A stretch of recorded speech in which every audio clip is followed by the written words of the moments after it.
I'm going to do something a little different here. I'm usually showing, heavy schemes and stuff, and I am going to get to that in the next video.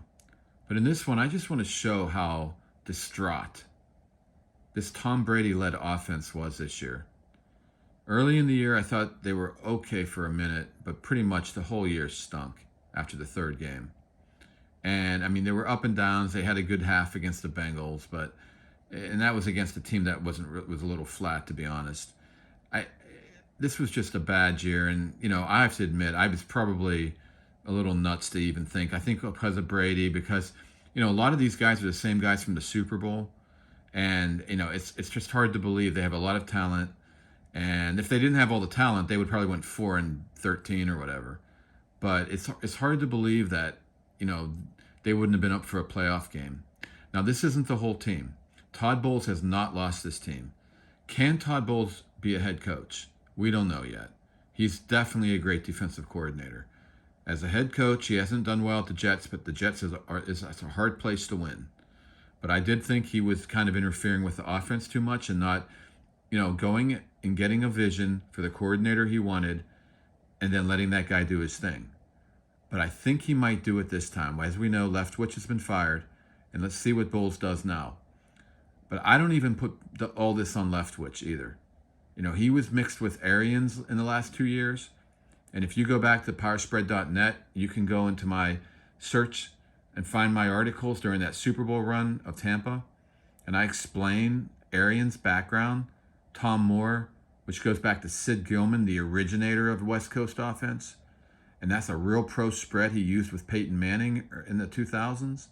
And then at the same time, Tom Brady was doing a more of a spread by Charlie Weiss, which had, Belichick had checked with Urban Meyer in the spread in college. And then they were using some of the stuff that was run and shoot, but a lot of it was Earhart Perkins stuff. So I could do a podcast on all that.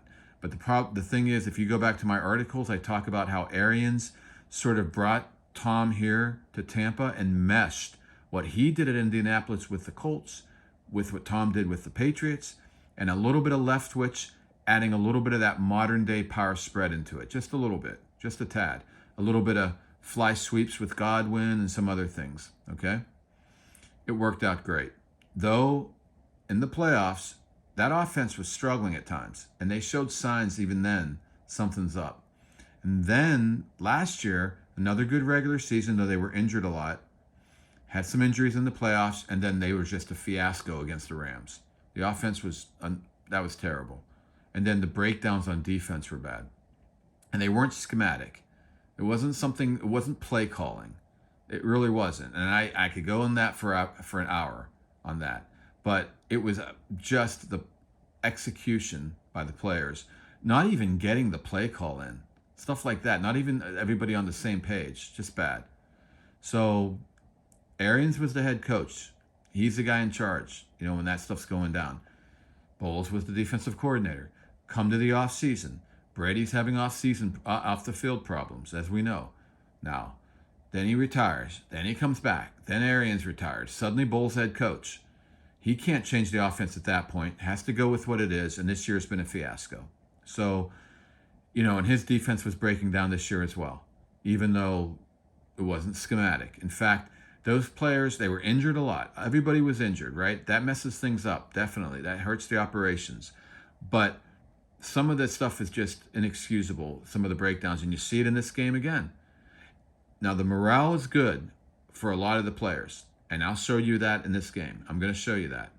But right now, I'm going to show you, though, Tom Brady, I can only say this. This is not the guy that was winning in New England or even the first year in Tampa.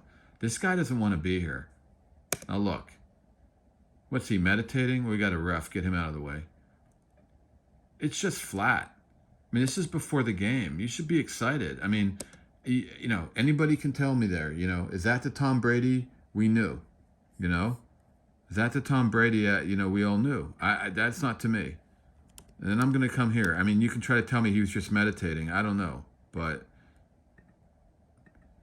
and it's not just him sitting on the bench, like, looking like he has a bad headache and he wants to go home.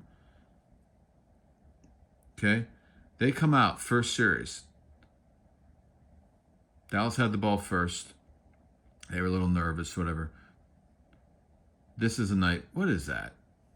Okay, now we're going to look at this replay.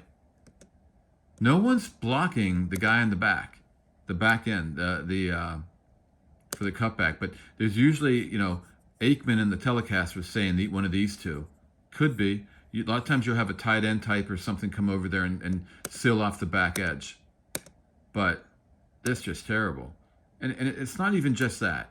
It's the energy, man. Well, the Dallas's energy is good.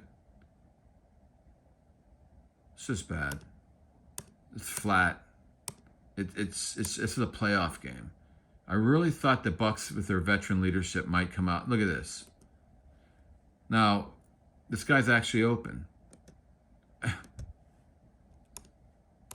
After Brady throws it, look at this. Anybody know where the pizza is? I mean, what look at this. Shaking his head. Look at that. I mean, that's like horrible body language. And look at here. And now he's not coming through the ball here. He's throwing a little bit off his back foot. Now, he's been able to do that in the past, but the ball sailed on him there. It's just so casual and laissez-faire. Lackadaisical and lethargic. So if he's the leader, and he is the leader, he's a huge presence, Brady, at this point in his career. Yeah, this isn't going to fly. So I'm going to go jump up to, this is, I don't know why, I guess I'll go all the way up here. And there's only one, I'm not going to keep showing this. This isn't something I need to keep showing over and over. If you've been watching Tampa and you couldn't tell that they've been completely lethargic and the morale is just terrible on their offense all year, and it brings down the defense finally. Again, a lot of injuries. I get it. You guys, I don't know if people start commenting. Give me your opinions. That's fine with me but I'm just saying. And if you think, well, this will all be solved with, a new offensive coordinator, it's going to take more than that. When you start having that kind of morale, the defense is a different story, and I'll tell you about that in one sec. But here's Brady on the bench. What is this? This is after the red zone interception. First one since 2019. He had all kinds of attempts without that. NFL history, longest in history. And he's just sitting on the bench. He's trying to figure it out. But the energy is just, no, I don't expect him to be doing jumping jacks. But, I mean, I played the game. I played in college. I played in Three Rivers Stadium back in the old days, and our high school went to the championship game. That was their old Pittsburgh Stadium. I'm just the Pittsburgh Steelers Stadium. I know football a little bit, and I know that's terrible energy. So, okay. And then, what else do we have here? Okay, so I'm going to jump off all of that stuff. And I just want to show one thing. I want to show the defense.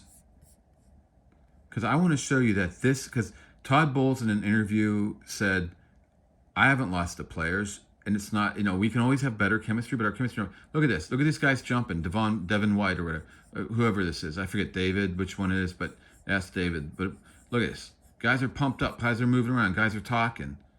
Whoa, incomplete. Carlton Davis. Look at these guys. Look at that.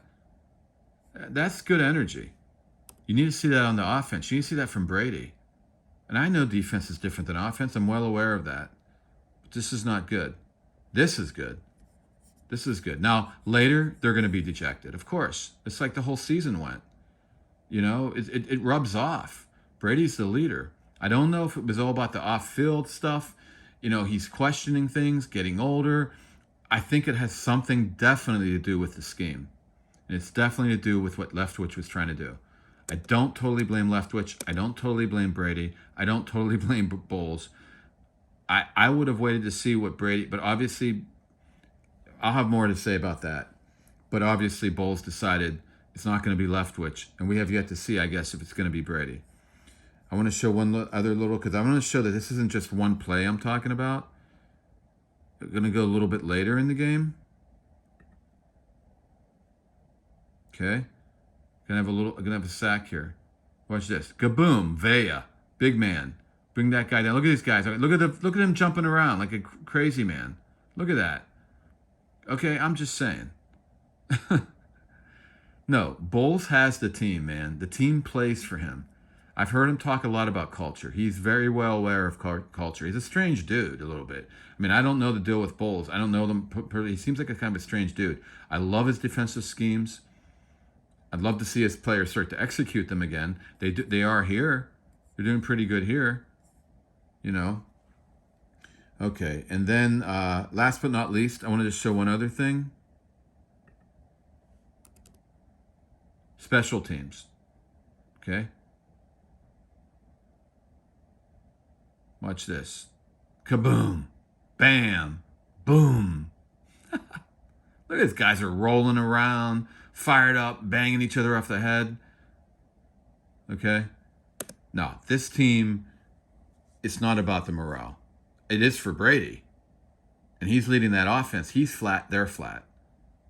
He's not happy. He is not happy. I don't know. I think definitely, and I'm going to show that on the next vid, has something to do with the scheme. Definitely. But what's going to make Brady happy? And I'm talking, he's going to have to answer that himself. Is he coming back? You know, because if he's not happy, just call it a day, dude. If he wants to come back, come back. But then what's going to make him happy with the scheme? You know? Because I'm going to say one other thing real quick, and then I'll show the next video, but I'll do the next video.